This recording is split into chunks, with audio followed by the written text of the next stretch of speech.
2008 میں سوسانی جو کہ ایک سوئٹزرلینڈ کے کگنیٹو نیورو سائنٹسٹ ہے، اس نے اپنی کولیگ کے ساتھ ایک اسٹڈی کنڈکٹ کی اس پر کہ کیا برین کو ٹرین کرنے سے ہماری آئی کیو انکریز ہوتی ہے یا صرف یہ ہماری میموری کو امپروو کرتی ہے۔ تو انہوں نے ڈوئل اینڈ بیک ٹاسک استعمال کیا جو کہ ایک مینٹل ایکسرسائز ہے۔ اس میں آپ لیٹر دیکھتے ہیں اور ورڈ سنتے ہیں۔ یو مسٹ ریممبر کہ پہلے اسٹیپ میں کیا ہوا، دوسرے اسٹیپ میں کیا ہوا اور تھرڈ اسٹیپ میں کیا ہوا، اور کانسٹنٹلی اپنی میموری کو اسی ٹائم پہ اپڈیٹ کرنا پڑے گا۔ کچھ ینگ ایڈلٹ کو 8، 12 یا 17 ڈیز کے لیے ٹرین کیے گئے۔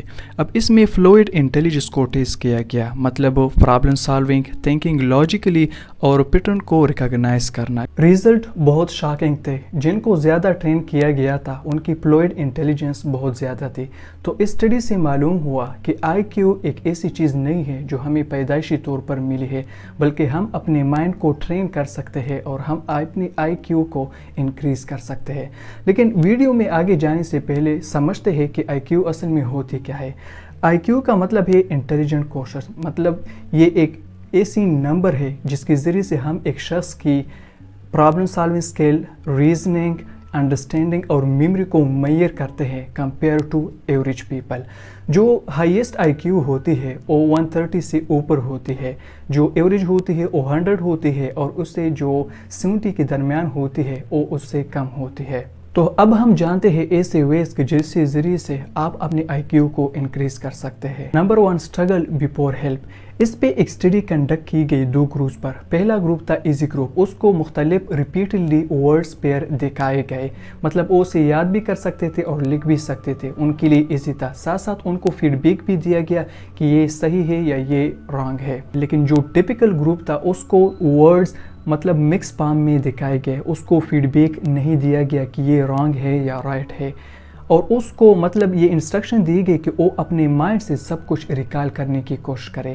تو اب جب یہ ختم ہوا تو 1 ویک بعد اس کو دوبارہ ٹرین کیا گیا۔ اب پہلے میں تو ایزی گروپ نے بہت اچھی پرفارمنس دکھائی، لیکن 1 ہفتے بعد جب دوبارہ ٹرین کیا گیا تو جو ایزی گروپ تھا اس کی پرفارمنس ورسٹ تھی، اور جو ڈیفیکلٹ گروپ تھا جنہوں نے اپنی دماغ سے انفارمیشن کو ریکال کرنے کی کوشش کی تھی، اس کو 25 to 30% انفارمیشن یاد تھی، اس کی انڈرسٹینڈنگ بھی صحیح تھی اور اس کے جو برین کنیکشن تھے وہ بھی مضبوط تھے۔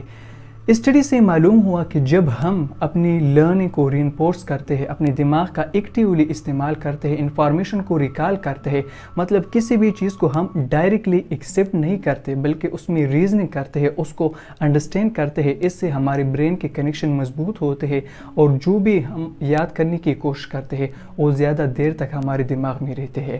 اب تھامس ایڈیسن کی ایگزامپل لے، اس نے مطلب کچھ پڑھ کے لائٹ بلب نہیں بنایا بلکہ وہ 1000 ٹائم فیل ہوئے، اور اسی فیلئر نے مطلب اس کو ڈیپ تھنکنگ کرنے پر مجبور کیا، تبھی جا کر اس نے لائٹ بلب بنایا۔ تو اگلی بار جو بھی آپ سیکھیں اپنے دماغ کا استعمال کریں، کسی بھی چیز کو، کسی بھی ریالٹی کو اسی طرح سے ایکسیپٹ نہ کریں۔ Number 2، writing to think not to record. 2004 میں ایک ایکسپیریمنٹ کنڈکٹ کی گئی یہ جاننے کے لیے کہ انفارمیشن کو لکھنے یا ریڈ کرنے سے یا انفارمیشن کو انڈرسٹینڈ یا پروسیس کرنے سے ہماری کگنیٹیو ابیلٹی امپروو ہوتی ہے یا نہیں۔ تو اس میں بھی 2 گروپ لیے گئے۔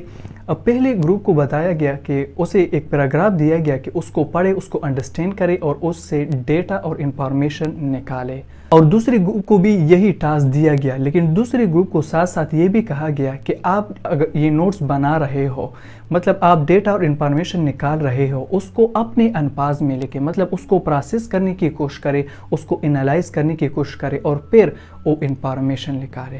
ریزلٹ بہت شاکنگ تھے۔ جو دوسرا گروپ تھا اس کو 30 to 40% انفارمیشن یاد تھی، مطلب وہ انفارمیشن کو ریکال بھی کر سکتے تھے، انالائز بھی کر سکتے تھے، لیکن جو پہلا گروپ تھا جس نے انفارمیشن کو بس ویسے ہی لکھ دیا تھا ان کو زیادہ انفارمیشن یاد نہیں تھی۔ تو جب آپ ویسے ہی انفارمیشن کو لکھتے ہو آپ کا برین اس کو ایک سٹرکچر نہیں دیتا، لیکن جب آپ انفارمیشن کو انڈرسٹینڈ کرتے ہیں، اس کو انالائز کرتے ہیں، اس میں ریزننگ کرتے ہیں، اس کو ویسے ایکسیپٹ نہیں کرتے بلکہ اس کو صحیح طریقے سے انڈرسٹینڈ کرنے کی کوشش کرتے ہیں، تو تب آپ کے دماغ کے جو نیورل پاتھ وے ہے وہ مضبوط ہو جاتے ہیں، آپ کا دماغ اس کو ایک سٹرکچر دیتا ہے۔ لیونارڈو ڈا وینچی جو نوٹس بناتے تھے وہ نوٹس صرف ویسے ہی نہیں بناتے تھے بلکہ وہ اسے ڈیپ تھنکنگ کے لیے بناتے تھے. وہ اپنے دماغ میں پہلے ہی سے ہی انوینشن کو امیجن کرتے تھے اور نیچر کو کویسچن کرتے تھے. Number 3 use mental model. 1981 میں اس پر ایک ایکسپیریمنٹ کنڈکٹ کی گئی یہ جاننے کے لیے کہ ایکسپرٹ اور اس کے اسٹوڈنٹ پرابلم کو کیسے سالو کرتے ہیں اور کیا اسٹرکچر مینٹل ماڈل مطلب دماغ میں مختلف قسم کے پیٹرن بنانا یہ ہمارے انٹیلیجنس کو اور ریزننگ اسکل کو امپروو کرتا ہے یا نہیں. تو اس میں اسٹوڈنٹس اور ایکسپرٹ دونوں کو کچھ فزکس کے پرابلم دیے گئے جو مختلف کیلکولیشن والے تھے اور کنسیپچول تھے.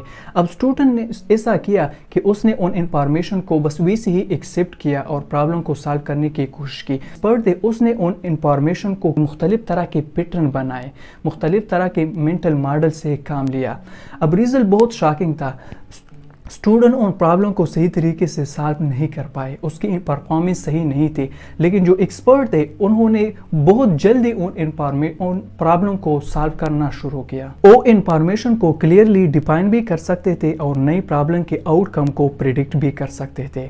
تو اس ایکسپیریمنٹ سے پتہ چلا کہ ڈفرینس اس کے دماغ میں کسی کے دماغ میں نہیں تھا بلکہ سوچنے میں تھا, تھنکنگ میں تھا, اپنے دماغ میں مختلف طرح کے پیٹرن بنانے میں تھا. زیادہ تر لوگ سوچتے ہیں کہ انٹیلیجنس انفارمیشن کو یاد کرنا ہے, لیکن ایسا بالکل نہیں ہے. یہ اسٹڈی شو کرتی ہے کہ جب ہم اپنی مینٹل ماڈل کا استعمال کرتے ہیں, اپنے دماغ میں مختلف طرح کے فریم ورک اور پیٹرن بناتے ہیں, تو تب ہم پاس طریقے سے سوچ سکتے ہیں, بیٹر ڈیسیجن لے سکتے ہیں اور کسی بھی پرابلم کو سالو کر سکتے ہیں. Number 4 protect cognitive energy. 1998 میں ایک اسٹڈی کنڈکٹ کی گئی 2 گروپس پر. اب پہلے گروپ کو کہا گیا کہ وہ اپنے فیوریٹ کلاتھز یا فوڈ یا کوئی بھی چیز سلیکٹ کرے اور اس میں اسے بہت زیادہ ٹائم دیا گیا اور پھر اسے ایک اور صحیح کام دیا گیا جو مین اور امپورٹنٹ کام تھا, مطلب لاجیکل پرابلم کو سالو کرنا تھا. دوسری گروپ کو بھی یہی دیا گیا, لیکن دوسری گروپ کو وہ جو پہلا کام تھا وہ کم ٹائم کے لیے دیا گیا. جو پہلا گروپ تھا اس نے اس پرابلم کو صحیح طریقے سے سالو نہیں کیا, لیکن جو دوسرا گروپ تھا جس کو بہت ہی زیادہ وقت ملا تھا, جس کی مینٹل انرجی پریزرو تھی اور صحیح تھی, اس نے اس پرابلم کو بہت ہی جلدی سالو کیا. اب پتہ ہے اس ایکسپیریمنٹ سے کیا پتہ چلا؟ اس سے یہ معلوم ہوا کہ جو پہلا گروپ تھا اس نے آلریڈی اپنی مینٹل انرجی, اپنی جو کگنیٹیو انرجی ہے, اپنی جو انرجی ہے وہ ضائع کی تھی مختلف قسم کے کاموں میں. لیکن جو دوسرا گروپ تھا اس کو چونکہ زیادہ ٹائم نہیں دیا گیا تھا, اس کو چونکہ کچھ ہی چیزیں چوز کرنے کے لیے کہا گیا تھا, تو اس کی جو انرجی تھی, جو مینٹل انرجی تھی وہ محفوظ تھی. اسی وجہ سے وہ اپنے کام پر صحیح طریقے سے فوکس کر پائے, اسی وجہ سے وہ ان پرابلم کو سالو کر پائے. تو جب آپ اپنے انرجی کو پروٹیکٹ کرتے ہیں اور ایک چیز پہ فوکس کرتے ہیں تو تب بھی آپ کسی بھی پرابلم کا سلوشن نکال سکتے ہیں. مارک زکربرگ کا ایگزامپل لینا, جب بھی آپ اسے دیکھیں گے تو اس نے گرے ٹی شرٹ پہنا ہوا ہوتا ہے. اب پتہ ہے وہ کچھ اور مطلب کوئی اور ڈریسنگ کیوں نہیں پہنتا, کیونکہ اسے لگتا ہے کہ یہ ٹائم ویسٹنگ ہے, مطلب میں اس پہ کیوں اپنا ٹائم ضائع کروں کہ مختلف ڈریسنگ کو میں بدلتا رہوں گا. اس سے زیادہ وہ اپنے جو فیس بک ہے یا جتنے بھی اس کی کمپنیاں سے جو بھی اس کے کام ہے اس پہ زیادہ فوکس کرتا ہے. تو اس سے کیا ہوتا ہے کہ اس کی جو مینٹل انرجی ہے, جو اس کی کگنیٹیو انرجی ہے وہ سیو ہوتی ہے اور وہ اسے اسی کام پہ لگاتی ہے کہ جس کام کے لیے ضروری ہوتا ہے. اسی طریقے سے اس کی جو آئی کیو ہے, اسی طریقے سے اس کی جو مائنڈ سیٹ ہے, جو فوکس ہے وہ ایک ہی کام پہ ہوتا ہے اور اسی وجہ سے وہ کام کمپلیٹ بھی ہوتا ہے. تو اگر آپ چاہتے ہیں کہ آپ بیٹر ڈیسیجن لیں, اگر آپ چاہتے ہیں کہ آپ کا دماغ صحیح طریقے سے کام کرے, ایک ہی چیز پر فوکس کرے, تو آپ اپنی کگنیٹیو اور مینٹل انرجی کو محفوظ رکھیں. اگر آپ ملٹی ٹاسکنگ کریں گے, بہت سی چیزوں میں مصروف رہیں گے, تو آپ کی جو آئی کیو ہے وہ انکریز نہیں ہوگی بلکہ ڈکریز ہوگی. تو ان 4 طریقوں کو استعمال کرنے سے آپ اپنے آئی کیو کو انکریز کر سکتے ہیں.